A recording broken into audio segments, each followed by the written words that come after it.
inciting the beast. Oh shit!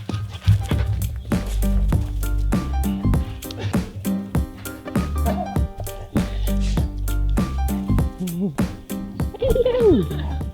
Hello. That's Missy. It's Simba.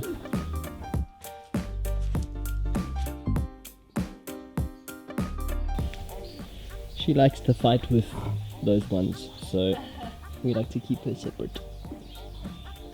Chillin'.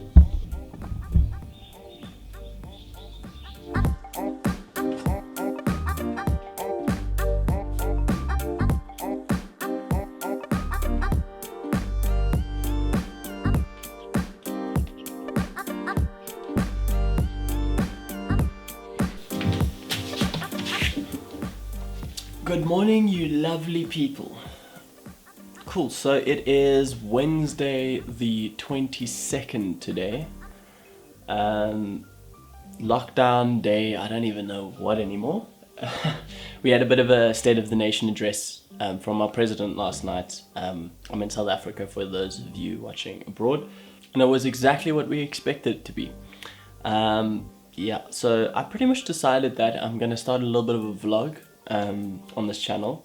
I do actually vlog on another channel of mine, but I wanted to dedicate this one to Kruger and to the things that I've been up to and things that happen in and amongst all of the music that actually gets made. Yeah, I've pretty much spent the last couple of days just like doing production and doing remix competitions and getting up to speed on like the admin side of things and learning about what it means to be a musician in South Africa. And I found a lot of resources, but I also I'm largely confused, I think, like a lot of musicians in South Africa, as to just what everybody's been talking about with regards to the rights, with regards to royalty collection, with regards to how do we go about actually taking the music that we make and putting it onto an online platform or something like that. So I've been trying to figure out a way to structure some content for this channel and stuff like that. I actually have a production company,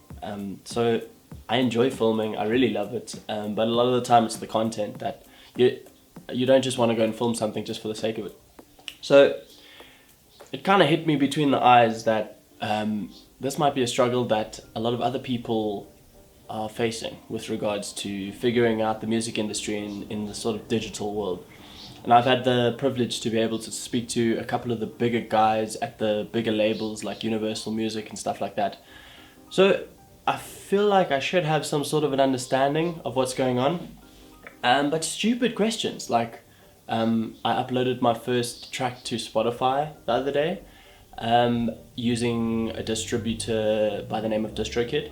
And small stuff, I have a YouTube channel, which I'm going to be uploading music to, and yeah, just kind of curating a bit of a vibe. But I wasn't too sure if uploading my music to DistroKid was going to screw me in the long run and not allow me to use my music on my channel. This might be a really stupid noob question, but it was actually legitimate. And I think in searching online, I came across a couple of resources and stuff like that, and I did eventually find the answer. But there's a lot of these small little things that I'm trying to figure out that I feel like maybe a lot of other people are trying to figure out. Let me start a vlog. I actually enjoy filming, I enjoy editing, so I can be creative with it as well, which is pretty awesome. And let me bring you guys along this kind of journey that I'm going on now. I did have a proper corporate job and I do have a production company, so that takes a lot of my time. But I'd really like to start putting more focus into it now, especially in the South African context, because there's a lot of artists here in South Africa that could potentially benefit from a bit of an information source. And I know a couple of guys have done a really good job at it. Aiden K, I'll link him down below. He's really good. He's done a couple of podcasts, a couple of episodes, and he's quite active with the community, which is really awesome to see. But I feel like we potentially need someone from the community that's reaching out to these guys and maybe showcasing it a little bit. So I have taken it upon myself to embark on this journey of content creation through music. and let's see how it goes. But otherwise, we're just out here hanging out, gonna make some music today, and continue the lockdown. Before I go, I just wanted to say thanks to anyone who's watching. It means a lot to me. Like I say, I've been doing music for quite a while, and this is the first time that I'm sort of putting a little bit more effort into it and dedicating a little bit more of my time. Conveniently enough, this time calls for it. But I hope you guys enjoy, and let me know if you want to see any content. I have kind of big plans for this channel with regards to the whole industry and kind of providing a bit of insight in a South African context. So yeah, cheers.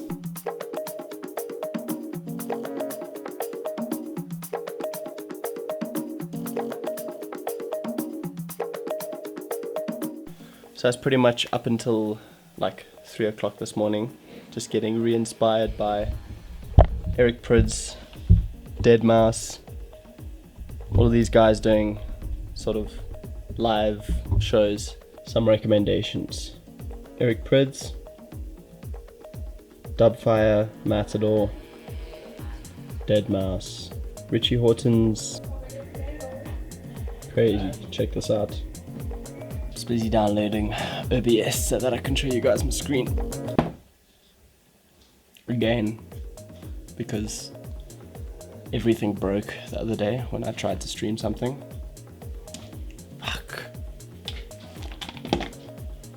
This is the vibe, right? Normally I'd be sitting struggling with this for like, not this in particular, but normally I'd be sitting struggling for like an hour or two before starting to actually film something, and then like the production looks cool and everything's awesome, but what you haven't realized is that I've put in like 3 hours of goddamn struggling just to try and get this thing going. So hopefully I'm gonna show a bit more of that process now.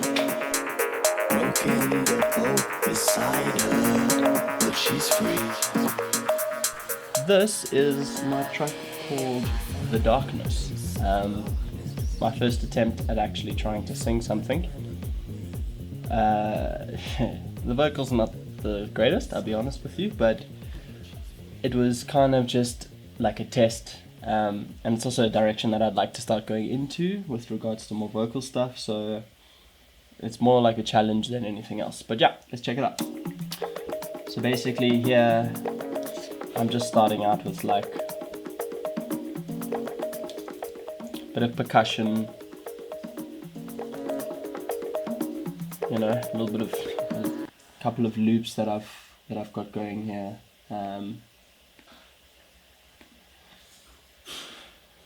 Basically I try to keep it like a little bit minimalistic in the beginning, just so that there's not too much like being revealed, but at the same time always groove. So the beginning sort of section is made up of 4 loops. One of them is like a heavily affected percussion. Then another layer, some bongos and toms and stuff. So I've actually gone in and edited, okay, all of these are frozen now, but I've actually gone in and I recut the samples and stuff like that. Sometimes, I don't think I did it on this one, but sometimes I also, yeah, just change up I use automation on the volume levels to like dip in and out of the different percussion sections and the different loop sections, which helps to like, you know, create a groove with all of the different loops coming in.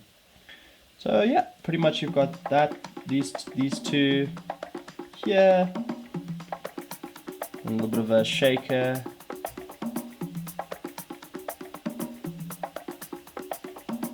and another little, this was actually like kind of I think the starting point for the groove of the track, the feel, was a sample. I think I took this and cut out sections here and then pitched it down 12 semitones, and then sort of resampled it added a bunch of effects, reverbs, and a sidechain compressor, looks like it. Yeah, but this is actually a re-recorded loop of the original, so all together it sounds kind of like that. Obviously I've got a couple of effects. There's this one sneaky little riser here. I'll solo it quickly.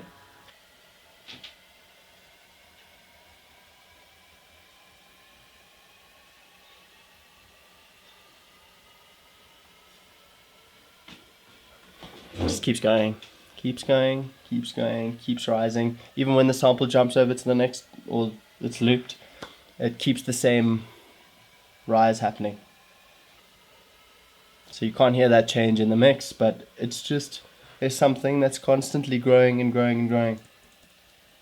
Helps a lot. Okay, let's just start here. So here I start to bring in this little, this was the first idea that came about the track, this and this percussion loop, or whatever this thing is, tongue mallet.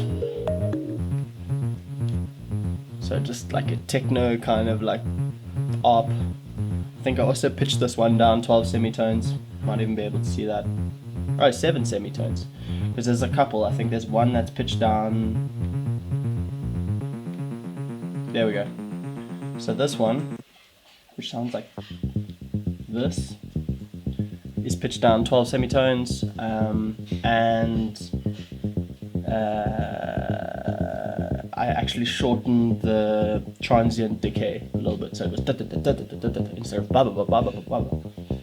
But then I added it. I sort of duplicated that loop 3 times. Added this section, which is pitched down 7 semitones, and then the last one to add a little bit more. And these are all being sidechained to the bass, to the kick, which sounds very hectic here, but it kind of works. So let me play it from the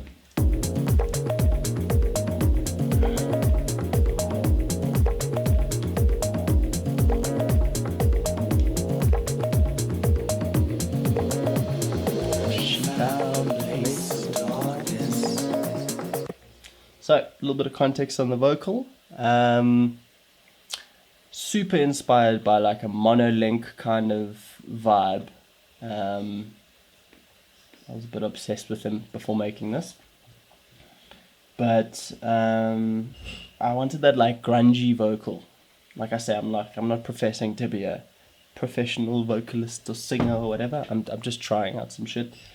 But the idea behind it was I wanted something dark, and like metaphorical, if that makes any sense. So like you can kind of apply it to any situation, and yeah, this is kind of what it's ended up sounding like. I did a couple of takes, but once it came together quite nicely. I think the lead is here. She found a like a shitload of effects. She found a place of You don't even want to know what they're... Let me just mute all of this and show you what the original vocal sounds like. It's horrible. She found a place of darkness. Yeah, there's still a shit ton of reverb on that, but away from the enemy. Broken the so this is the main punchy vocal that kind of sits a bit not so wide, and it like, this is the one that kind of fills your ears, and with all the effects. She found a place of darkness. So basically, I've just got a compressor, an EQ, a de-esser, a chorus. Are all of these on? Yeah, a chorus, an OTT that's only sitting at about 43% because this OTT is ridiculous. A gate just to remove all of the shit that comes when I'm not actually singing, then another EQ, a saturator to fatten it up a little bit, and then a phaser just to kind of like, I think it's 38%, just to kind of like mold the vocal into the position. I'm using this mic, so yeah, you can only imagine how boxy that sounds. But it works, whatever. And with a bunch of effects, I think, yeah, so We found a place of darkness. that's what the main vocal sounds like. And if you, I'll solo this one. This is just like a little bit of gritty, grungy. This was dropped down 12 semitones. Yeah, so an octave.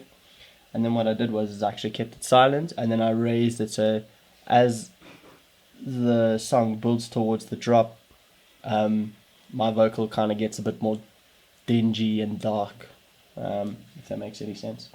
So you see how loud that is at the end. That just adds that little grit that you need. And this top one, She found a place of darkness. super stereo with the kind of, this is the one that sits, the vocal that sits here at the back. All together they sound like this. She found a place of darkness. Jeez, that is really loud. She found a place of darkness, away from the enemy. Broke in the boat beside her, but she's free. Can you hear that? She found a place of darkness. And I just obviously just repeated the first line here, then went into the second line after it drops. You see there's another little vocal stem here. Oh, another dark, deep, mono-ish, not mono. One thing that I did do with this other vocal is I what do you call this even? I didn't delay it. I shifted the timing by 4 milliseconds backwards. So this little one is actually playing like 4 milliseconds before all of the other vocals, just to kind of create a bit more width and stuff like that. And what I've done with all of them is obviously a shit ton of reverb, and I've panned each vocal. So this one's panned like what is the measurement of panning? Okay, well I panned this one a little bit to the left, then this bottom one, well this one a little bit to the right. This one's pretty much sitting center because it's the main vocal, but I've EQ'd the shit out of it so it doesn't interfere with anything else in the mix. And obviously there's choruses and phases and whatever to spread it out. And then this one is like super far to the left. I think I just needed a little bit of grit in the corner. So yeah, altogether, I really wanted to like carry on the vocal as the drop happened. So this is kind of what it sounds like. Broke in the boat beside her, but she's free.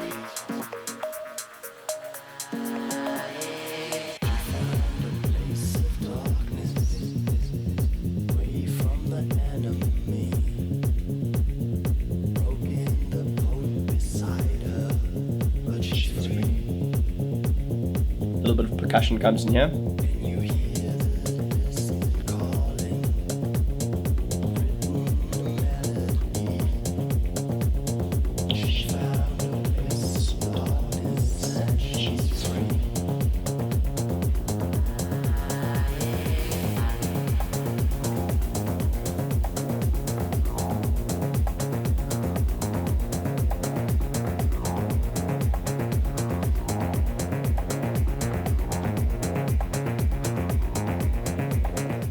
Always wanted to use a didgeridoo in a song, and I finally got it right. And it works with the vibe. It's very minimalistic. I just added after this section here, so it just kind of like drops in. You can hear it.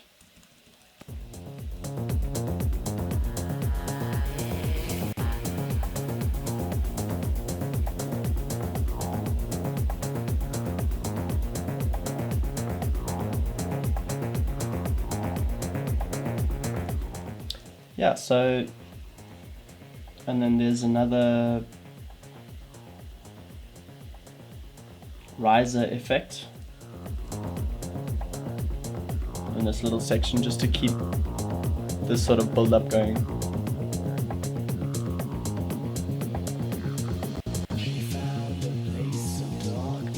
And then there's a little vocal chop that happens throughout the track somewhere. Ah, there. This is project's not super organized, I'll be honest with you. I actually took this project and stripped it all away to come up with a bit of a new template. Maybe I'll show that to you guys actually. But basically I found a lot of things that I did in this track worked really well. So I kind of standardized some of it, the parts that I liked. So yeah, let's check out. So this is the one vocal sample that actually, the first vocal sample that I put in before recording my own stuff.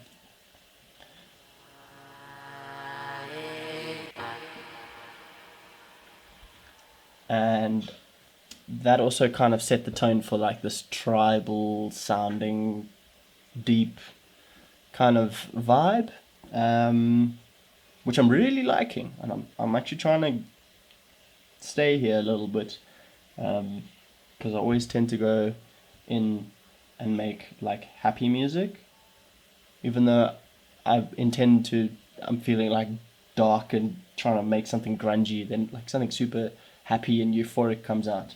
I don't understand it, but whatever. And there's not much more to this track. Okay, the second drop, obviously there's a bunch of rises and crashes and cymbal swells.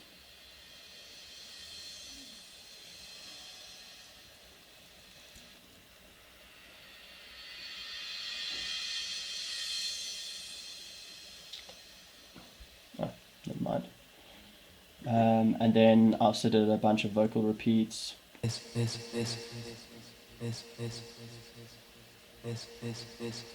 Through the second drop, or the second bridge, should I say.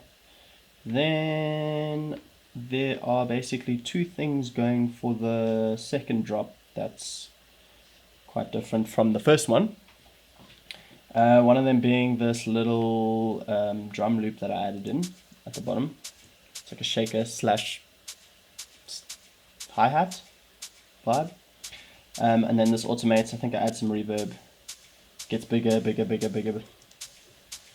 And complementing that is actually an operator running white noise and just kind of making my own snare hits out of the hi-hat hits out of that.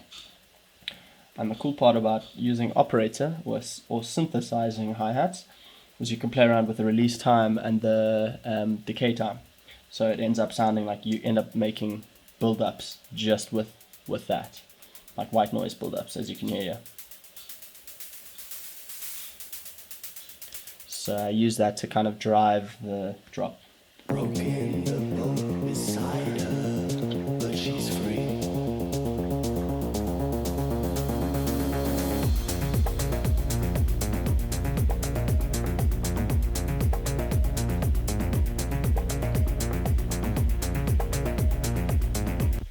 Cool, and this was a conscious decision, but normally like when I'm trying to make like tech stuff like this, I'll crank the BPM a little bit.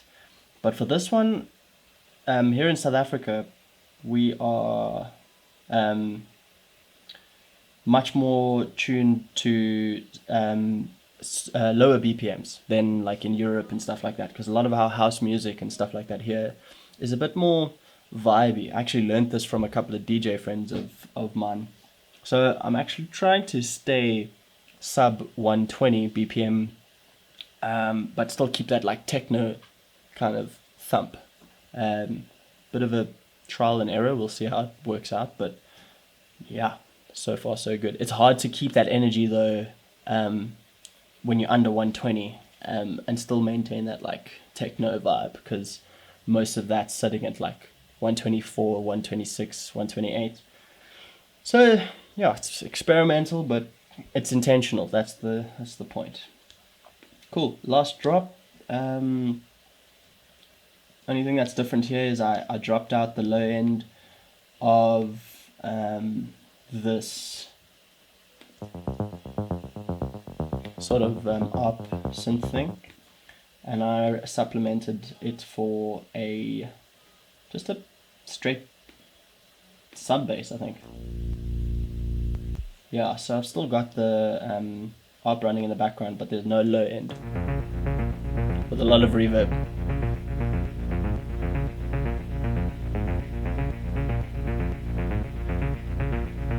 Compared to that drop, which is the first one. So it just sends it, you know. I'm also like, I think the consistent bass note here just drives it home with the percussion and everything kind of that's been running the whole way through the track. It just sounds cool in the second drop. Also no vocal. In the boat beside her, but she's free.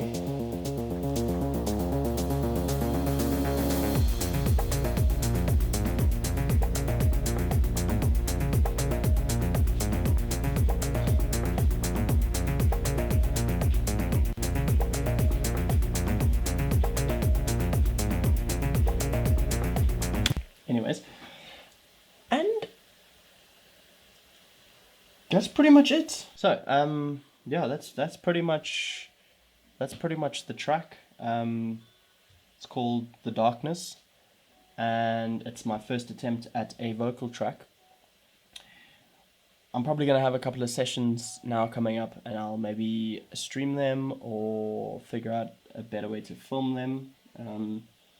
Just to kind of bring you guys a little bit in on how I go through the process of kind of maybe recording vocals or something like that. It's not professional, and I don't have any gear that's like anything decent. Like I say, I'm using this ProDype TT1 Pro microphone, kindly stolen from a friend. Thanks, Woods.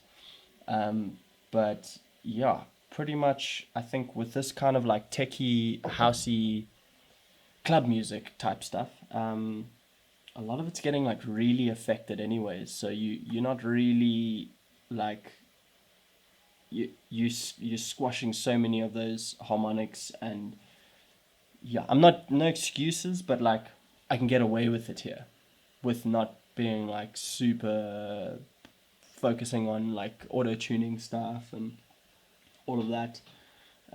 Yeah, that's a whole different ball game. But yeah, if you like this kind of content, then don't forget to leave a comment down below, and please hit that subscribe button. Helps me out a lot.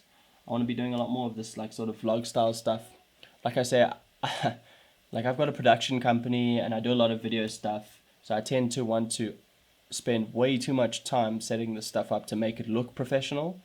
And then I just get frustrated, and then it doesn't end up coming out the way I want it to come out anyways. And the whole point of all of this is actually to make music, not to spend time setting up gear, which I do most of my life anyways. So I'm trying to find a balance. But if you guys are digging it, then let me know. Otherwise, yeah, I'll catch you in the next one. But she's free. Peace.